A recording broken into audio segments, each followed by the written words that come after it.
How to upload files and photos to OneDrive. Let's get started. Launch your OneDrive app. Make sure you have already logged into your account. You will land to the home page. Once you land to the home page, now at the top right corner you can find this plus icon. Click on it. Different options will appear.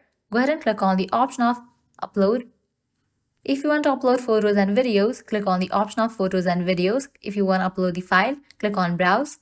For this video, I will be uploading a picture. With that, your gallery will open up. Now you can select the picture that you want to upload. Just click on the picture that you want to upload. I'm going to upload these pictures. After you're done selecting the pictures, click on done. And it's in the process to be uploaded. Files uploaded. Now head towards this file tab. And over here you will be able to find your pictures.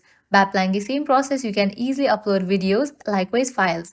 So this is how you can easily upload files and photos to OneDrive. At the end, if you guys find this video helpful, don't forget to like, share and subscribe to our channel. Thank you.